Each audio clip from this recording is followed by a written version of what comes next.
Our story starts with Christoph Waltz as Dr. Dyson Ido, an expert on the integration of robotic parts with human bodies, who discovers a discarded robot torso and head with a human girl's brain inside it while scavenging in a junkyard. Dyson takes the cyborg in and attaches it to a new body, and while grateful to the doctor for his kindness, the girl, played by Rosa Salazar, admits she doesn't actually remember anything before being repaired. The doctor then dubs his patient Alita after his late daughter.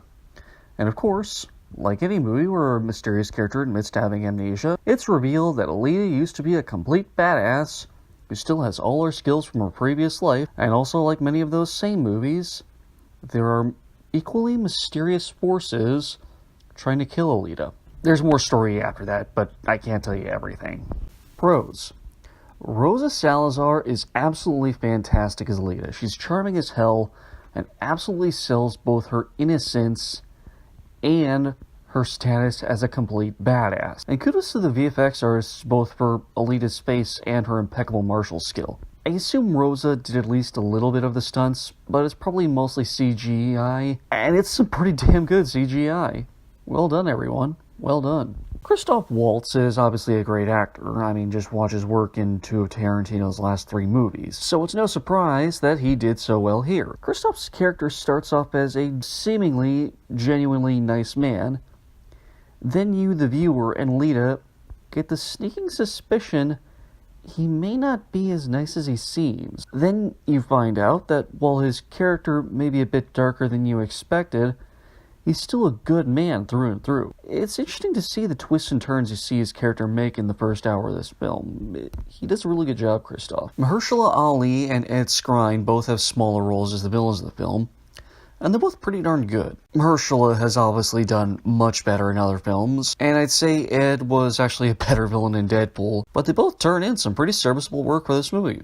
Jennifer Connelly plays Christoph's ex-wife, who now works for Mahershala and his mysterious employer. She's initially shown to be pretty cold and callous, but we do see her make a change of heart in the third act. That's actually pretty interesting to see, but I won't spoil it. I mentioned this at the top, but the action scenes and the special effects in this film are all top-notch. Kudos to Robert Rodriguez, kudos to James Cameron, kudos to all the incredible VFX artists who worked on this film. This movie takes place in a post-apocalyptic future 500 years from now, where half the world lives on a paradise colony in the sky, and the other half lives in Detroit but warm year-round. A world where cyborgs all walk the streets, and Mars actually invaded the Earth 200 years prior. This is a lot of neat science fiction stuff, and the world building is actually pretty good. I actually really enjoyed it. Nice work, people. Really nice work. Cons. So, before I saw this film, I read that it was based on a manga and an anime series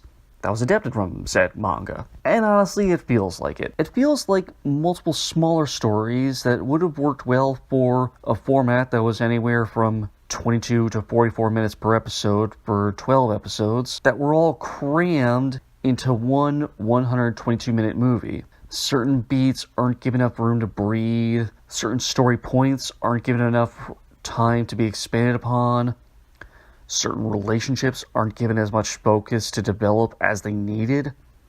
I've heard some people say that the movie needed to be cut down just a little bit, and I think that's fair, but the real issue is that it's in the middle. It's not a happy medium, it's lukewarm. A lot of issues with the pace could have been fixed if certain story points were cut, but a lot of those same issues would have been resolved if those story points were expanded on.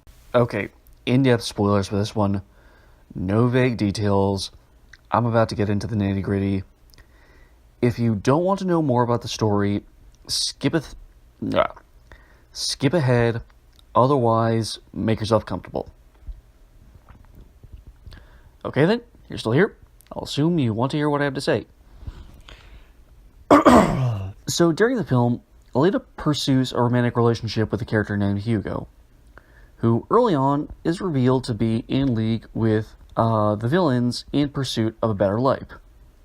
What does Hugo actually do, you may ask? He and his friends jump cyborg gladiators on the street, saw off their arms and legs, and then sell them to Mahershala Ali so that Mahershala can give their weapons to his assassins. He leaves people in the pursuit of the same goal as him on the street, completely paralyzed. And when accused of murder, he defends himself saying he didn't kill anyone. He only paralyzed people.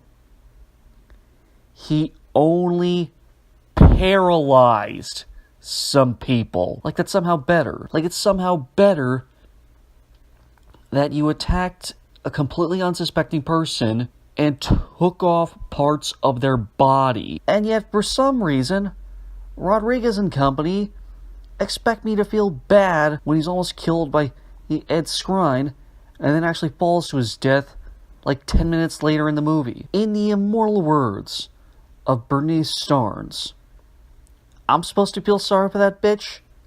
I don't. The ending has a pretty big sequel hook, but honestly, it feels more like the story wasn't finished. It felt like the movie was the season finale to a show, and it was also the pilot at the exact same time. It didn't feel like a complete story. It felt like the episode was cut off halfway through.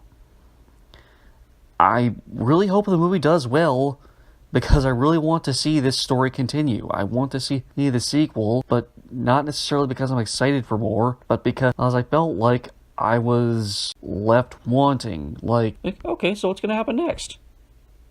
Wait, that's it? That's it? That's it? That's it? So, when I first saw the press photo for Alita at the tail end of 2017, I was pretty skeptical. Then, late last year or earlier this year, I saw a trailer for the movie, and I couldn't deny that it looked pretty awesome. And when I saw some of my friends on Twitter were excited for it, I decided to check it out. I didn't know what to expect, but I figured it couldn't be too bad. And it wasn't. It just wasn't too good either. With full transparency, the movie left me feeling a little lukewarm. There's a lot to like about the movie, but there's a couple aspects of it that just really bring it down for me. All in all, though, this is a recommendation, just not an especially strong one. I'm going to give Alita Battle Angel a 3.5 out of 5. Thank you all for watching. I hope you've enjoyed this review. And if you did, like this video, share it with your friends, and subscribe to my channel. I just recently posted my top 10 movies of 2018, and it's a list I'm pretty darn proud of. I also previously posted a review for Sam Raimi's first Spider-Man movie, as well as a series of in-depth looks at the works of Batman v Superman director Zack Snyder and Black Panther director Ryan Coogler. A link to those videos will be found below, as well as a playlist of all my reviews for Zack and Ryan's work. Have a great day, everyone. Woodstock out.